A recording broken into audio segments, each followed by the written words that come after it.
Fair warning. This is gonna be weirder than usual. Can't be helped. You called me. So here I am.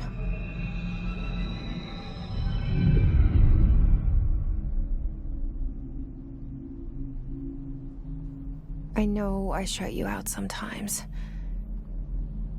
I'm always glad to hear from you. It's just that I get my hopes up. So many times it's led to nothing. I found nothing. It's like we live in a room, and there's a poster on the wall. We stare at it and we think that's the whole world. The room and the poster. The picture's something nice. A landscape, a famous person. Like in that movie, what is it called? The prison movie.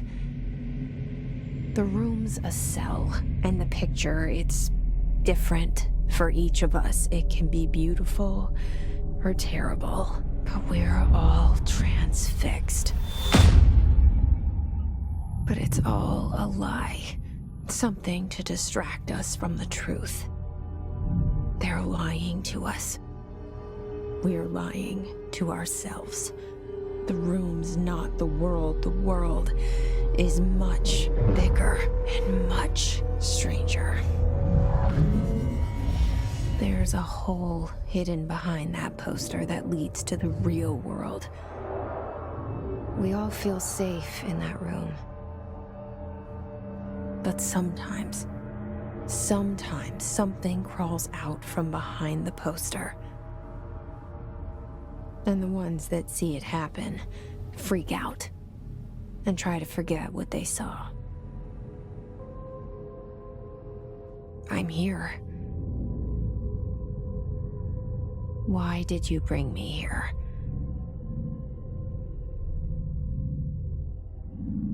Hello?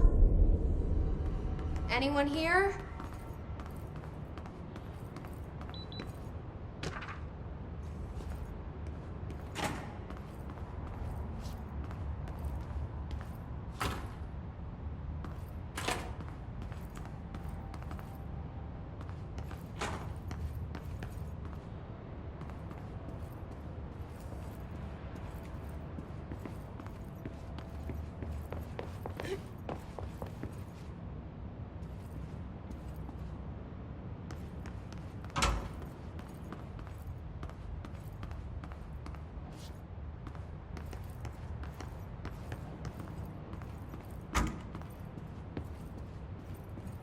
Federal Bureau of Control. All these years I've been looking for them, and they were hiding in plain sight.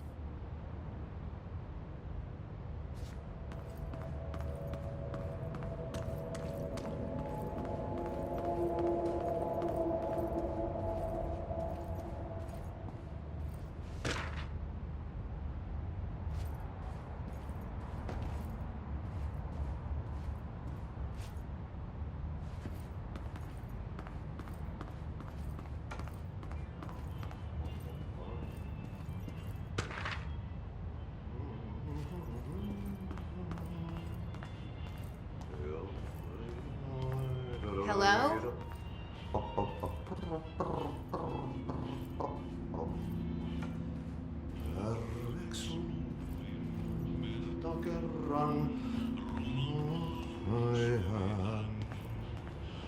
Hey, excuse me.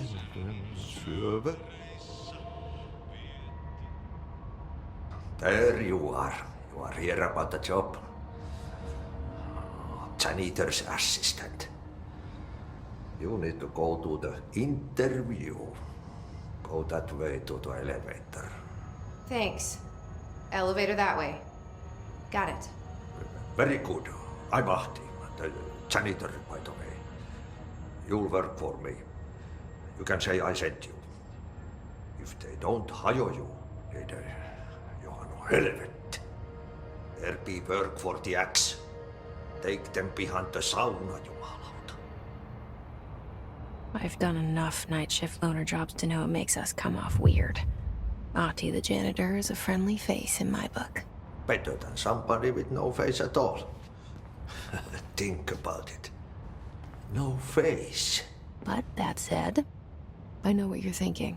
If there's an axe murderer around, that's him.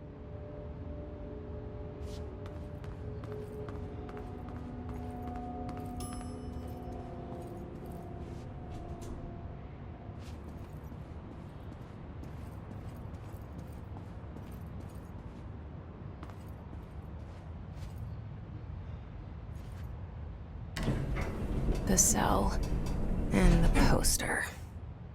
I was 11 years old the first time I saw behind the poster. They told me I imagined it. I've been trying to pull it down ever since. Will you help?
Did I lose you there for a moment?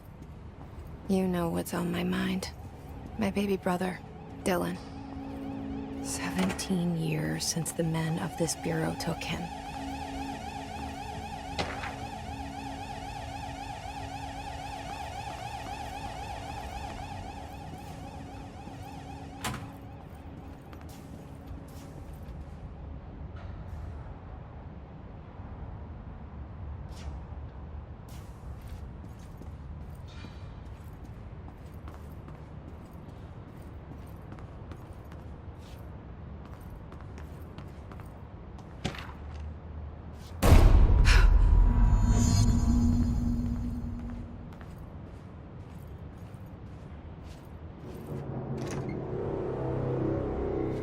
Shit. Shit. You want me to pick it up? The murder weapon? Really?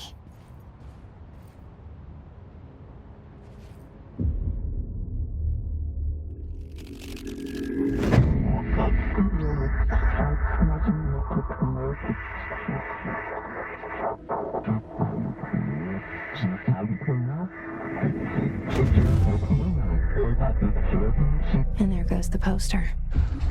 Objects of power can cause or be results of AWE's altered world events, intrusions upon the perceived reality. Now, the service weapon is, of course, a prime example of an OOP, a very powerful one. Ingrained in the Bureau's DNA, a key component in our prime candidate program. Come out of that Russian roulette a winner and you're it.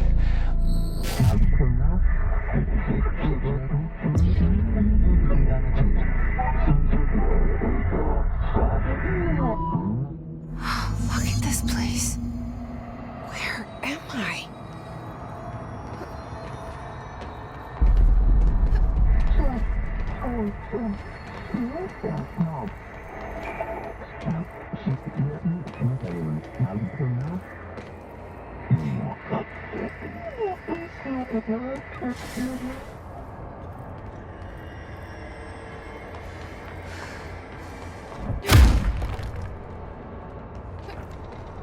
The same gun.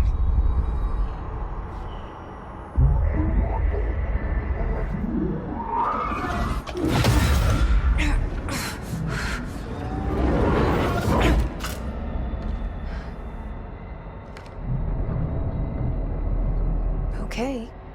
Now I have a gun.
Something's coming.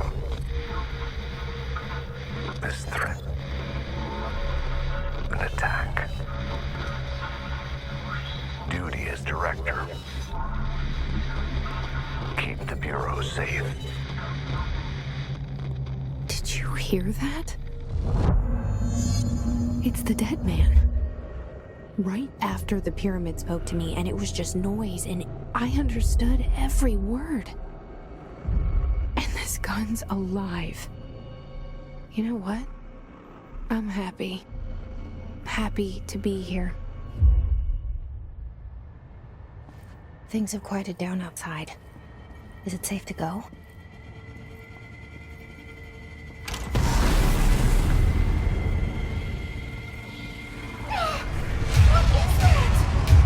You can't let this happen. You can't let this happen. You can't let this happen. You can't let this happen. You can't let this happen. You can't let this happen. You can't let this happen. You can't let this happen. You stopped it. You... Oh, thank you. That was... horror.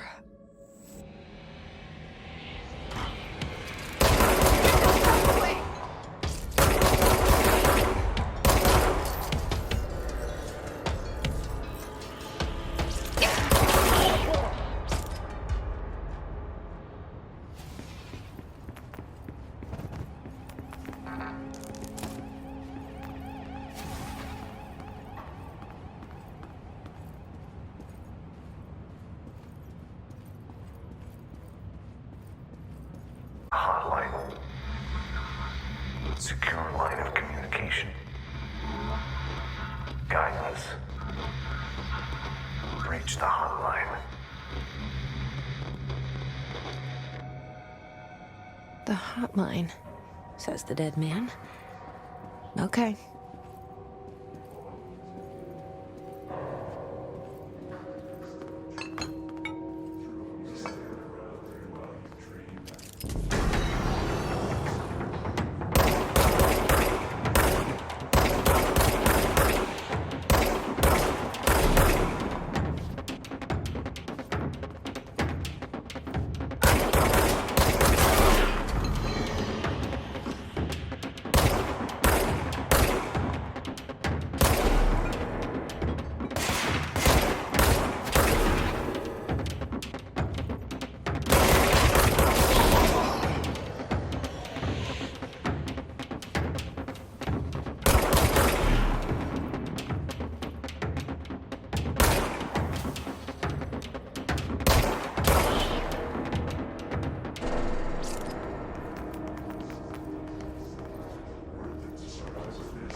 If you experience an unanticipated building shift, follow these simple steps.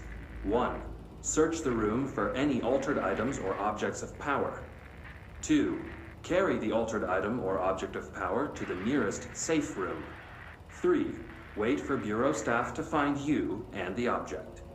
If there are no altered items or objects of power in the vicinity, then reach your supervisor via the nearest intercom and await further instructions. Thank you for your attention.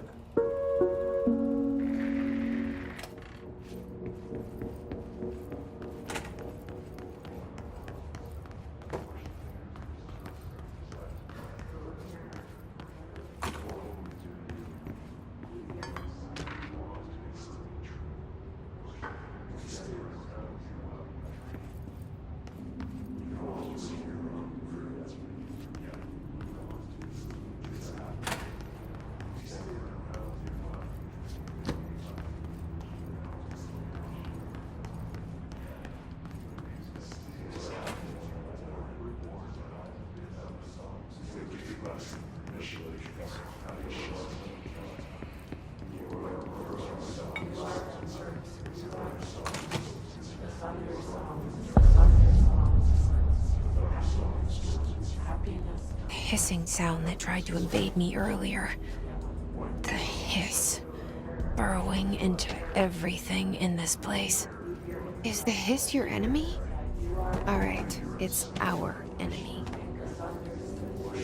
That babble's contagious. It burrows in like an infuriating melody that makes you hum it over and over.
Cleanse the control point. What does that mean? Help me fix it.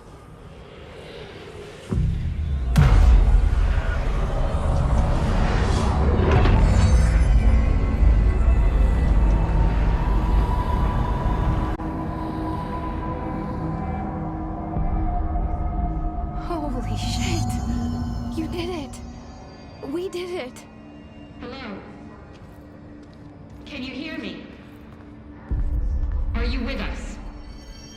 With the Bureau? Are you still sane?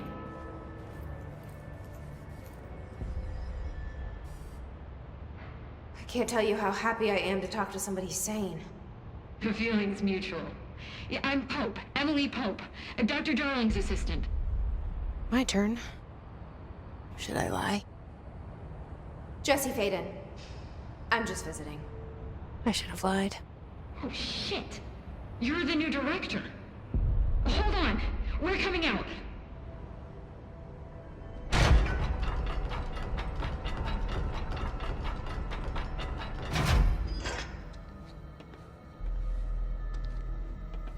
Director Faden. Call me Jesse. Okay, Jesse. I'm Emily. Look, somehow this hostile force, this Hiss? that works. Somehow the hiss managed to infiltrate the building without any warning. And just like that, my name for it is official. The hiss. Like the sound of poison gas leaking in. We're in full lockdown. It seems to have spread everywhere and to everyone not protected by an HRA. And, extraordinarily, you. You are the director, and that makes you special by definition. Trench is no longer the director, obviously. I'm sorry, I'm talking too much. This whole situation is just a lot. Trench is dead. Shot. Ah, I found his body. And the gun. Do I tell her it looked like a suicide? the service weapon. Also, and this can sound crazy, but he keeps appearing to me, saying things. It's hard to make out, but he told me to cleanse the control point, push the hiss out. The whole room shifted around. You did that? And you entered the building when it was already in the lockdown before you became the new director? How? I'm not ready to tell her about you yet. A janitor let me in. I love it. This is fucking unbelievable. I can't even... Look, Jesse, I have a million questions, and you probably have a million more. Like, do you know my brother Dylan? Not yet. But there's something I need to ask you to do first. If you can cleanse a control point, then you can maybe cure those infected or possessed by the hiss. Because if that's possible, our options are very different. Emily Pope. I don't know her, but I like her already. She's the opposite of the faceless agency I've blamed for what happened to me for so long. But I can't trust her yet. Or rather, the Bureau she's a part of. Yes. I can try. I'm speaking for you, of course. We can try it together. Okay. You with me? We did it before. Push the hiss out.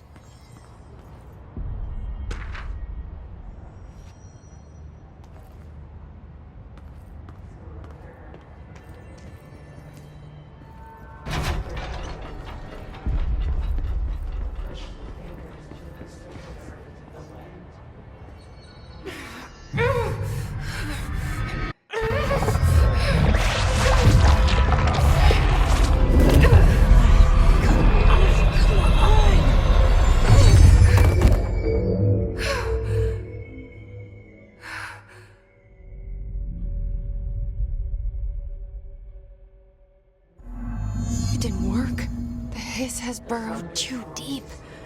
Ripping it out rips them apart. Jesse, over here.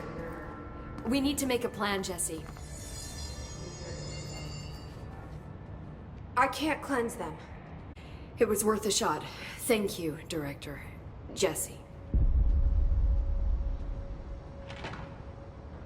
I'm gonna tell her why I'm here. I'll risk it. Listen, the Bureau was involved in an incident in my hometown, Ordinary, 17 years ago. The Bureau came in and covered the whole thing up. I've been looking for this place for a long time. That's enough. Maybe that's too much already. I can't tell her about Dylan and the rest yet. I've seen mentions of an Altered World event case dealing with Ordinary. You were at Ground Zero as a child? It was one of the big ones, and before my time. And very classified. I can try to dig out some old files for you. My boss, Casper Darling, would know, but he's missing. I think he knew this was coming, or suspected. He came up with the HRAs, the Hadron Resonance Amplifiers. I think they're what saved us. Or a few of us. And Director Trench would know. Trench? The ghost, or whatever he is. He mentioned something called the Hotline. Said I should find it. It's another object of power, like the gun, an old Bakelite telephone. A direct line of communication between the director and the board. Maybe he can talk to you more clearly through that. I mean, Trench has years and years of experience. He might know how to destroy the Hiss. Where is the hotline? It's kept in the communications department through the mailroom. It's part of this sector, so we can access it even with the lockdown in place. We'll get the door open for you. Okay, that's my next stop. That's Tomasi's department. He's the head of communications. I don't think he had an HRA. He kind of made a point about not wearing one earlier. Keep an eye out. They call me the director. But that's not me. I'm not a director type. I'm not a leader. Why am I here? I think you already know. Yes, I came for my brother, but there are other reasons too. I said I was looking for answers, but I might never understand them. I'm not looking for proof. This is already it. More than enough. No matter what they told me all those years, I know it's real now. I didn't imagine this. I want to be a part of this world. What scares me shitless is that I finally found it. Only to see the Hiss destroy it all.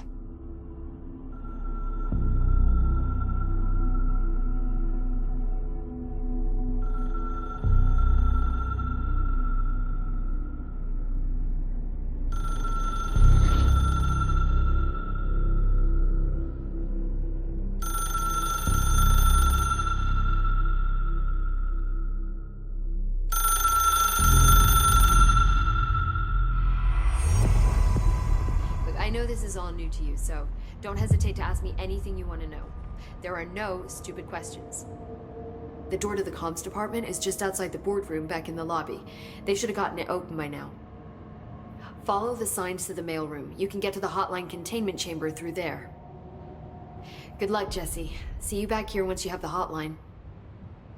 Thanks, Emily. The hotline should be in the communications department. Where did the Hiss come from? I'm not sure.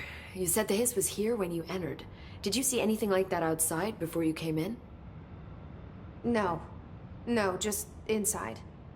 The source is internal then. See, the oldest house is a sprawling complex with openings to other places as well. I don't even know where to start looking. But in the context, it's good news. The lockdown holds. The Hiss escaping the building would be the end. Pretty shitty world out there if you ask me, but I wouldn't want the Hiss to destroy it. With you on that, Emily.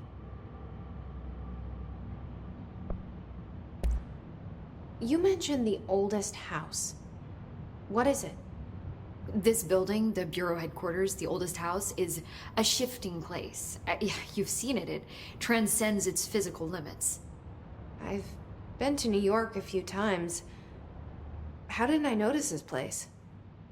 It's an attribute of the building. This is a place of power. The oldest house doesn't like attention, so unless you're purposely trying to find it, you don't, which is perfect for us. The work we do here is essential, but unstable. The Bureau prefers not to be noticed.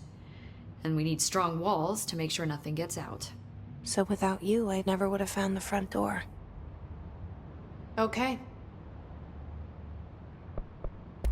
This Trench guy. I keep hearing him in my head. Is he a ghost? Haunting me?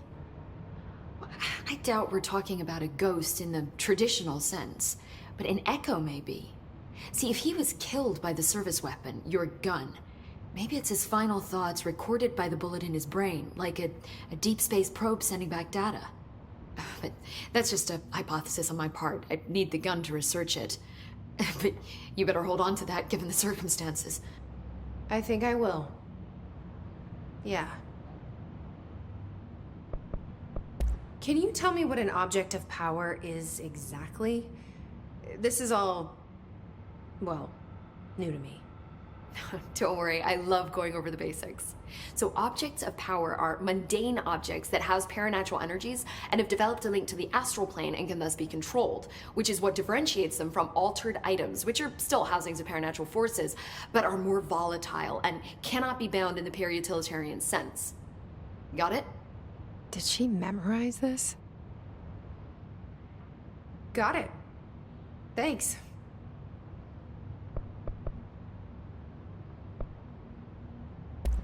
So HRA stop you from becoming Hiss? Well, it seems that way. I mean, I hadn't even heard of an HRA until a few weeks ago when Dr. Darling started handing them out. Well, I began analyzing mine as soon as I got it. I mean, each one seems to emit a powerful short-range frequency way beyond anything I've ever seen. Doesn't the timing seem suspicious? I thought that too. Dr. Darling usually likes to unveil his latest breakthrough in big presentations. With these, he just passed them out. Yeah, his behavior makes me wonder what exactly he knew. Thanks, Emily. I'm sure I'll have more questions soon. Just let me know.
There it is again.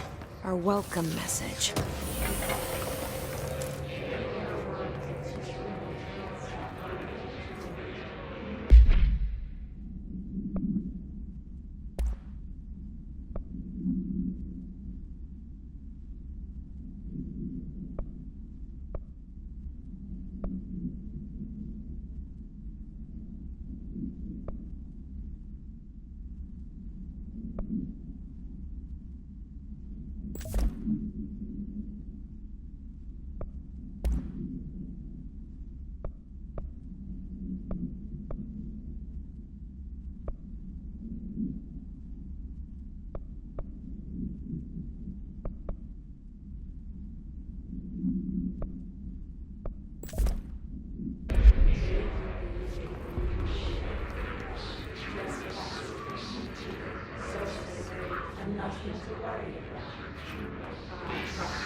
inches wide and capable of storing a whopping 80 kilobytes. Stolen by our friends at the CIA, the disk held the launch codes to Soviet nukes. This is not the disk, of course, but one exactly like it. A perfect fusion of concepts vibrating in the Cold War era collective unconscious. A receptacle. It is a receptacle for dangerous energies to hone in on. And they did. We don't have the details, but when things started flying around the disk, it was transferred to us. It's an object of power. OOP. Oops. Oh, and it can launch things telekinetically through the air. To date, we've launched maybe 3 dozen pencils. And once, we even launched a cup.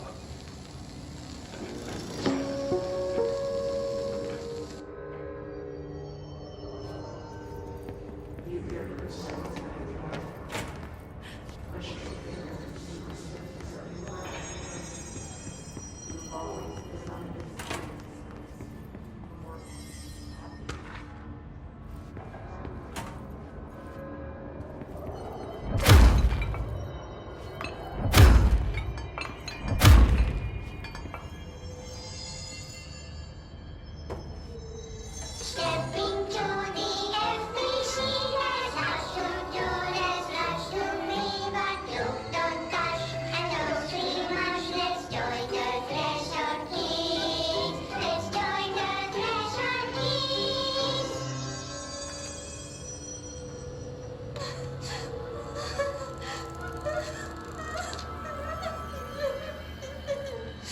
Hey, Meg!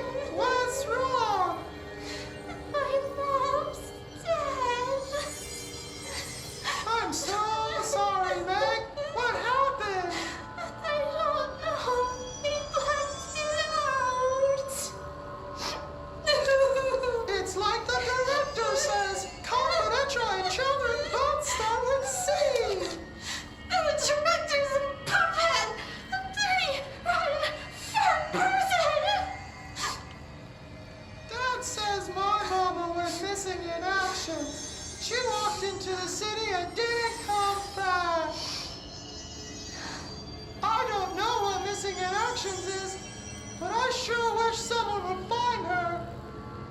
I'll help you look, Topher. We'll find your mama together.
Communications.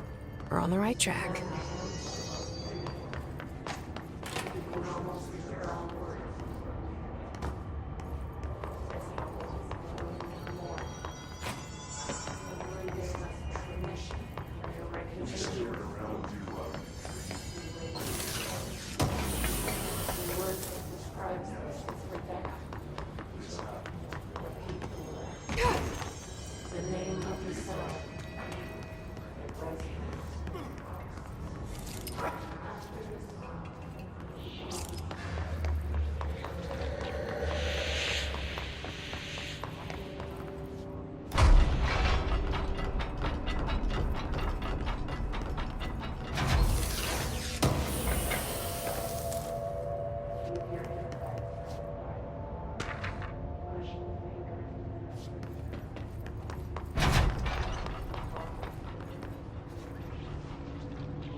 We need to cleanse it.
It's harder to hear you when I'm here.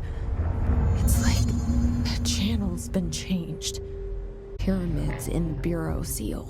Are they really the ones pulling the strings? I'm not their director. I'm no one's director.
There you are. You were gone.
Emily said that the hotline can be reached through the mailroom.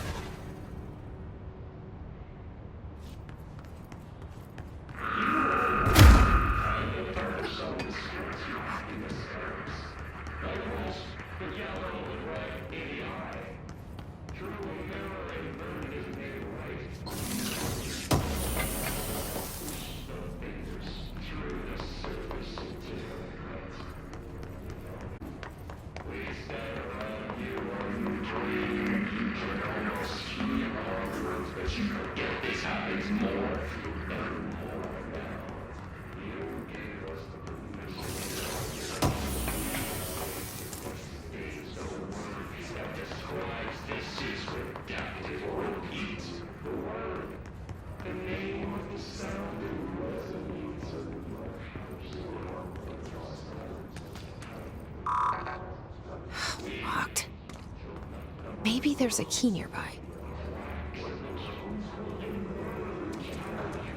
This must open the door.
You're listening to America Overnight, mystifying the airwaves for more than 29 years.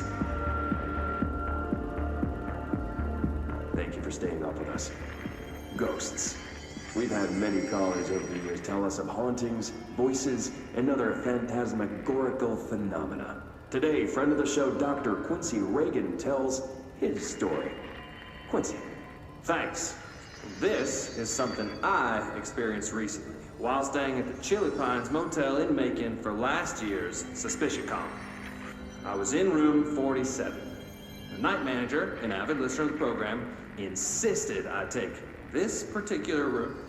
Now, the manager explained that years back, the body of a man was discovered under the bed, inside that wooden border that motel beds tend to have. And the body had been there a week, he said. Guests had stayed there, sleeping with the corpse a foot below. They only found the body when housekeepers complained about the smell. Hauntings have been reported in room 47 ever since. I happily took the room. I fell asleep pretty quick, checking under the bed first, of course. No ghosts visited me, no chilly spots or flickering lights. But when I woke up, I found myself under the bed. It was dark and stiflingly hot. Luckily, I was able to push the mattress off and crawl out before I suffocated. The night manager was kind enough to find me another room. There you have it, listeners. What we call ghosts take many forms. Quincy was brave enough to tell his story, and I encourage you to keep calling and writing whenever you encounter something strange, something you can't explain. Maybe you're seeing colors that we have no name for. Maybe your toaster is possessed. Remember, dear listeners, when no one else believes you, we do. America Overnight